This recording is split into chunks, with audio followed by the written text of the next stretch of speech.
Hello friends, welcome to trading edge. So Nifty bank Nifty में आज क्या मुंह मिला, कल हम कैसे ट्रेड करेंगे वो फटाफट डिस्कस कर लेते हैं ना। आप देखिए फ्रेंड्स, हमारा डिस्कशन क्या था दैट दो जोन मैंने बताए थे जहाँ से हम सेल कर सकते थे इन निफ्टी। कौन सा था पहला जोन? यही जोन था पहला जोन, ठीक है। तो यहाँ से निफ्टी ने डेफिनेटली मॉर्निंग में देखो तो यहाँ पे एक 100 पॉइंट्स का टिप दिया था, ओके। और मॉर्निंग में ही मैंने आपको बता दिया था दैट ये रेंज बाउंड रह सकता है, तो बड़े मूव्स के लिए मत बैठना, छोटे छोटे मूव्स कैप्चर करने की कोशिश करना। बिकॉज क्यों ना आप बोलोगे सर साइडवेज रह गया, ये तो आपने बताया नहीं था। मैंने आपको बहुत बार बताया है दैट अगर प्रीवियस डे की रेंज में मार्केट ओपन होता है देन वो मोस्ट लाइकली रेंज बाउंड ही रह जाता है, ओके। ये कुछ ज़्यादा ही टाइट रेंज में फंस गया, मतलब फर्स्ट हाफ के बाद सेकंड हाफ में अगर देखें, कल भी वही हुआ था। सेकंड हाफ में पूरा साइडवेज, आज भी सेकंड हाफ में पूरा साइडवेज। तो इसमें हम कुछ नहीं कर सकते। यहाँ पे एक अच्छा मूव मिला, फिर यहाँ पे भी हमने एक शॉट का कोशिश किया था बिकॉज वापस से उसी रेंज में आ रहा था मार्केट, बड़ी हाई को स्वीप करके उसके ऊपर यहाँ पे सस्टेन नहीं कर रहा था, तो यहाँ पे कहीं पे शॉट किया था, फिर इस कैंडल पे हमारा स्टॉप लॉस हिट हो गया था, फिर पूरा दिन कुछ नहीं किया, ठीक है। एक अच्छा मूव लिया यहाँ पे, 10-15 पॉइंट का स्टॉप लॉस लिया, कोई दिक्कत नहीं। एक अच्छा ट्रेड, एक स्टॉप लॉस, ये सब चलता रहता है, ठीक है, मार्केट में। बिकॉज हमें नहीं पता रहता दैट मार्केट इस तरीके से पूरा साइडवेज ही हो जाएगा, वो नहीं पता हमें। यहाँ पे ट्रेड लेके समझ आ गया, ठीक है, अभी इसको कुछ नहीं जाना है, कहीं नहीं जाता है तो हम ट्रेड नहीं करेंगे, ओके। सिंपल है। एक बार डेली चार्ट पे आ जाते हैं, डेली चार्ट पे देखते हैं। इनसाइड कैंडल प्रॉपर बना है ना। कल देखो जो आज टैरिफ का न्यूज़ आने वाला है वो है, ओके। तो कल के लिए बहुत ही कॉशियस रह के ट्रेड करना है। हमें क्या चीज़ पता है दैट ये एरिया हमारे लिए रेजिस्टेंस एरिया है, सिंपल है, ये हमें पता है। 350 से लेके 500 480 ये हमारे लिए एक रेजिस्टेंस एरिया है, वो गैप है जो मैंने डेली पे भी आपको दिखाया था, ओके। सिंपल है मेरी बात। तो अगर कल फ्लैट ओपन होने के चांसेस कम है थोड़े, बिकॉज टेरिफ की न्यूज़ है तो कुछ ना कुछ तो गैप अप गैप डाउन मिलना चाहिए। बट इन एनी केस अगर फ्लैट ओपन होते हैं, 340 के ऊपर सस्टेन करते हैं, देन हमें एक अटेम्प्ट दिख सकता है कहाँ तक, 420 से लेके 480, ठीक है। कोई बड़े टारगेट्स नहीं है इसके ऊपर, बट अगर 340 के ऊपर, मतलब इस लाइन के वीकली ओपन के ऊपर अगर हम सस्टेन कर जाते हैं, ओके, फ्लैट ओपन होके, तो हो सकता है हमें एक मूव देखने को मिले 60 to 80 पॉइंट्स का मैक्सिमम, कहाँ तक, ये जोन तक, ओके। फिर इस जोन में आके हम क्या करते हैं देखेंगे, इस जोन को रिजेक्ट करते हैं यहाँ से, तो वापस से यहाँ पे मैं शॉर्ट करूँगा, ओके। और एक इंपॉर्टेंट डिस्क्लेमर, यहाँ पे जो भी डिस्कशन हम कर रहे हैं वो सिर्फ और सिर्फ मेरा प्लान है, आप अपने फाइनेंशियल एडवाइज़र से बात करके ही जो भी ट्रेड लेना है वो ले। और एक और इम्पॉर्टेंट चीज़, वीडियो अगर आपको पसंद आता है तो फ्रेंड्स लाइक करना मत भूलिए और शेयर भी कीजिए, ठीक है। बहुत सारा नॉलेज मैं यहाँ पे आपको फ्री में देने की कोशिश करता हूँ, तो एक लाइक या एक शेयर तो आप कर ही सकते हो। बाकी CISD का जो वीडियो है वो आज रात को 9 बजे चैनल पे आ जाएगा, तो स्टे ट्यून्ड, ठीक है ना। देखो फ्लैट ओपन होकर ऊपर जाते हैं, 340 के ऊपर सस्टेन कर गए, ठीक है, कोई दिक्कत नहीं। हम एक छोटा सा अपमूव के लिए प्लान कर सकते हैं, बट रिमेंबर यहाँ पे क्वांटिटी हम 50% ही रखेंगे, बिकॉज ये हम अगेंस्ट द ट्रेंड ट्रेड ले रहे हैं और यहाँ पे अच्छे खासे फेयर वैल्यू गैप्स भी है, तो हो सकता है मार्केट कहीं से भी मुड़ जाए, ये टोटली पॉसिबल है। बट ये मूव हम क्यों कैप्चर करने की कोशिश कर रहे हैं, बिकॉज मार्केट ने यहाँ पे एक अच्छा खासा कंसोलिडेशन दिया है और यहाँ पे एक इनसाइड डे बना है, ठीक है, एक इनसाइड डे बना है, तो हो सकता है ब्रेकआउट दे तो एक पुल बैक मार्केट दे सकता है, बिकॉज यहाँ से गिरा था, तो छोटा एक पुल बैक हम एक्सपेक्ट डेफिनेटली कर सकते हैं। तो अगर आपको ट्रेड करना है तो करिए, वरना नहीं करना है तो सिंपली वेट कीजिए, यहाँ से कहीं से भी मार्केट मुड़े वहाँ से मैं शॉर्ट प्लान करूँगा, राइट।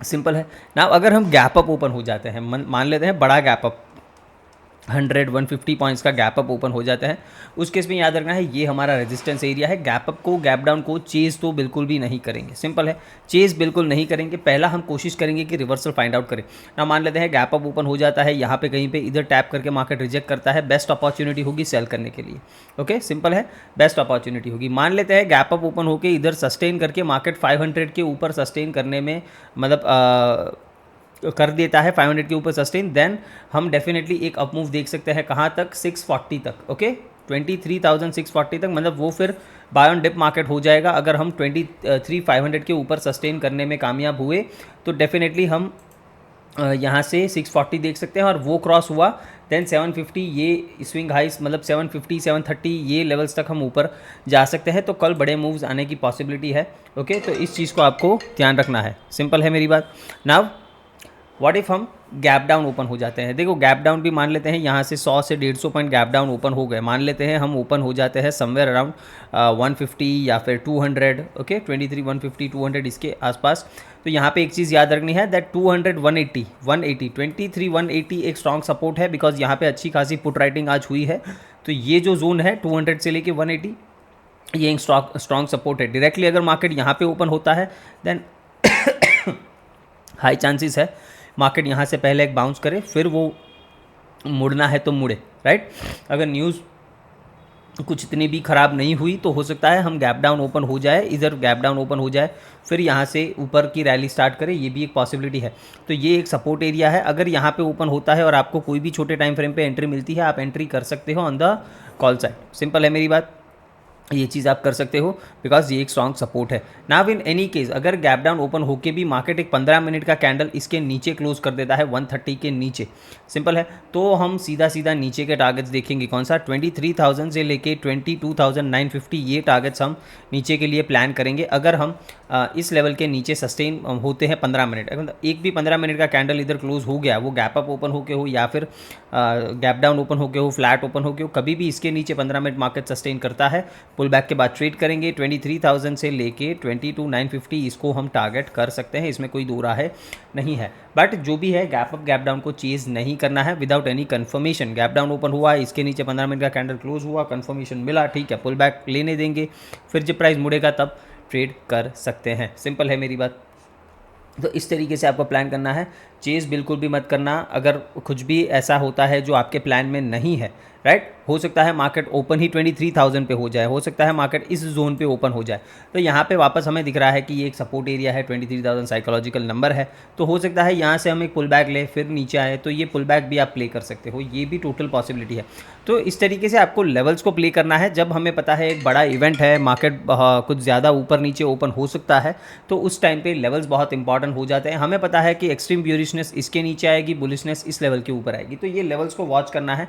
इसके ऊपर है तो बाई का सोचेंगे, इसके नीचे है तो सेल का सोचेंगे, बाकी इसके बीच में यहाँ से सपोर्ट लेता है तो बाइंग करेंगे, यहाँ से रेजिस्टेंस लेता है तो सेल करेंगे। सिंपल है, इस तरीके से आपको देखना है। नाउ आ जाते हैं बैंक निफ्टी पे। बैंक निफ्टी पे देखो हमारा प्लान यही था दैट यहाँ से हम सेल करेंगे। मार्केट ने क्या किया, स्विंग हाई का लिक्विडिटी लिया और यहाँ से एक छोटा सा मूव दिया, बट कोई बड़ा मूव नहीं दिया। बट यहाँ से अगर किसी ने शॉर्ट किया है तो पैसा डेफिनेटली बना होगा। ये कुछ ज़्यादा ही चॉपी था निफ्टी से भी। ओके, सिंपल है ना। इसके लिए लेवल्स बहुत सिंपल है, आपको देखो 51,000 के नीचे अगर हम वापस से सस्टेन करना स्टार्ट करते हैं, वो गैप डाउन ओपन हो जाए इधर और 51,000 के नीचे हम सस्टेन करते हैं, देन पहला टारगेट हम ये रखेंगे। इसके नीचे 50,500 50,300 एंड देन 50,000। ओके, ये सारे targets on the down side हो जाने चाहिए। ये एक एक टारगेट आपको देख के चलना है। ओके, ऐसा नहीं है कि सीधा 50,000 आ जाएगा। ओके, तो आपको अगर कोई पोजीशन आप बना रहे हो तो ट्रेल करना सीखना पड़ेगा। ओके, और मैं ट्रेलिंग कैसे करते हैं उस पर एक प्रॉपर वीडियो नेक्स्ट वीक बना दूँगा, ठीक है, बिकॉज बहुत लोगों को ये दिक्कत है कि ट्रेलिंग एसएल कैसे करें और उसको कैसे मैनेज करें, तो उस पर वीडियो बना दूंगा, कोई दिक्कत नहीं है। अगर हम गैप अप ओपन हो जाते हैं ना, गैप अप के केस में इसमें देखना पड़ेगा 51,500 के ऊपर सस्टेन करते हैं तो हम अटैम्प्ट मारेंगे यहाँ तक 51,800 और इसके ऊपर भी सस्टेन हो गए देन 52,100, ये दोनों अटैम्प्ट हम मार सकते हैं। अगर 51,500 के ऊपर हम गैप अप ओपन होकर सस्टेन करते हैं तो मान लेते हैं गैप अप ओपन होकर यहीं से रिजेक्ट करना स्टार्ट करते हैं, यहाँ से वापस से मैं शॉर्ट प्लान कर सकता हूँ, ठीक है। अगर गैप डाउन ओपन हो गया, मैंने बताया 51,000 के नीचे सस्टेन करता है तो डेफिनेटली शॉर्ट प्लान करेंगे। मान लेते हैं 51,000 पे ओपन तो होता है बट यहाँ से वापस से बाइंग करता है, तो इस रेंज में मैं बैंक निफ्टी को बाइंग करना पसंद नहीं करूँगा बिकॉज यहाँ पे मुझे कुछ क्लीन नहीं दिख रहा है। इसमें बाइंग बनेगा 51,500 के ऊपर, तभी कुछ अच्छा स्ट्रेंथ आता हुआ दिखेगा। आपको रिस्क लेना है, 51,000 पे सपोर्ट लेता है, आप यहाँ पे कुछ बाइंग करना चाहते हो कर सकते हो, राइट। वो एक सपोर्ट एरिया डेफिनेटली है। मिड कैप्स ने अच्छी रिकवरी दिखाई है, देखो सबसे ज़्यादा अच्छी रिकवरी दिखाई है तो वो मिड कैप्स ने है, ना ही बैंक निफ्टी ने ना ही निफ्टी ने, ये दोनों फ्लैट पड़े हैं। बट मिड कैप्स में बहुत अच्छी रिकवरी दिखाई है ना। इसमें भी हमारा प्लान क्या था वो एक बार पहले सुन लेते हैं। देखो प्लान सिंपल था दैट अगर इधर से रिजेक्शन लेता है हम शॉर्ट करेंगे, तो 100 पॉइंट्स का इसमें भी मूव मिला है। ओके, तो 100 पॉइंट्स का मूव इन मिड कैप्स कम नहीं होता, 120 का लॉट साइज़ है। ओके, तो 100 पॉइंट्स इन मिड कैप्स, ये सिर्फ 11,000 का इंडेक्स है, तो इसमें ऑलमोस्ट ये 1% का मूव आपको दिया है, तो 1% का मूव कोई कम नहीं होता इन इंडेक्स। तो यहाँ से अच्छा खासा शॉर्ट बना है। देखो फिर मार्केट रिकवर कर गया, ऊपर जा रहा है, ये हमारे प्लान में था। नहीं था, राइट। तो प्लान में नहीं था, फिर मार्केट कुछ भी करे आपको उसको लेना देना नहीं होना चाहिए। बाकी फिर आपने अपना दिमाग लगा के कि चलो भाई यहाँ पे ये डी हाई के आसपास कंसोलिडेट कर रहा है, यहाँ पे ब्रेकआउट दिया, आपने ट्रेड लिया, वो आपके ऊपर है। बट हमारे प्लान में जो था उस हिसाब से ये ट्रेड बना था। फिर आपने कुछ भी अपना दिमाग लगा के ये ट्रेड किया है, वेल एंड गुड, राइट।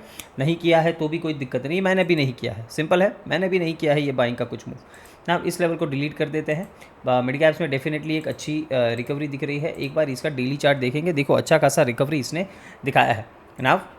अगर यहाँ पे कल एक स्ट्रॉन्ग कैंडल, ऐसा ही एक ग्रीन कैंडल यहाँ पे कल स्ट्रॉन्ग बन जाता है, देन पॉसिबिलिटी हम 12,200 तक ऊपर जा सकते हैं। ये एक पॉसिबिलिटी निकल के आ रही है, बट कल का देखना पड़ेगा बिकॉज कल न्यूज़ है, तो वो बहुत ही एक इंपॉर्टेंट चीज़ रहेगी। कल के लिए कैसे प्लान करना है, देखो बहुत ही सिंपल है। वापस से ये लेवल के नीचे, ये लेवल के नीचे अगर जाता है, मतलब 11,480 के नीचे वापस से हम शॉर्ट्स प्लान करेंगे। पहला टारगेट यही रखेंगे 380 के नीचे जाता है, देन सीधा 270 तक हम नीचे जा सकते हैं, राइट। ऊपर की बात कर लें, ऊपर देखो हमारे पास रेजिस्टेंस, ये रेजिस्टेंस है, ये एरिया भी रेजिस्टेंस है। तो अगर ये बड़ा गैप डाउन ओपन होके 480 ब्रेक करता है, इसके नीचे सस्टेन करता है, तभी आपको ट्रेड लेना है। देखो मैं जो भी लेवल्स अभी बता रहा हूँ ना, उसको ध्यान रखना कि अगर 480 के नीचे सस्टेन हो तभी आपको करना है। मान लेते हैं ओपन ही 480 के आसपास इधर कहीं पे ओपन हो रहा है, ठीक है, और आपने सीधा शॉर्ट कर दिया और मार्केट यहाँ से ऊपर रिकवरी कर दी, ये चीज़ ना हो, इसका खास ध्यान कल रखना है। ओके, सिंपल है ना। गैप अप ओपन हो जाते हैं, यहाँ पे ओपन होते हैं, मान लेते हैं इस एरिया में, यहाँ से रिजेक्ट करते हैं, मैं फिर से यहाँ पे शॉर्ट्स प्लान कर सकता हूँ। ओके, अगर इस एरिया को यहाँ से रिजेक्ट नहीं होता, यहाँ पे सस्टेन होकर 700 का ब्रेकआउट दे देता है, देन मैं वापस से पहला टारगेट 11,780, और ये अगर ब्रेक होता है देन 820, 830 ये लेवल्स तक हम ऊपर का एक मूव देख सकते हैं on the upside. Down side का मैंने बता दिया है। तो कल का खास ध्यान रखना है कि गैप अप गैप डाउन में आपको चीज़ नहीं करना है, और 5-10 मिनट मार्केट को देना है कि वो कहाँ पे जा रहा है, वो देखना है, उसके बाद ही कुछ ट्रेड प्लान करना है। ओके, होप तो एनालिसिस पसंद आया है। वीडियो को लाइक शेयर एंड सब्सक्राइब जरूर करना है friends. Thank you very much.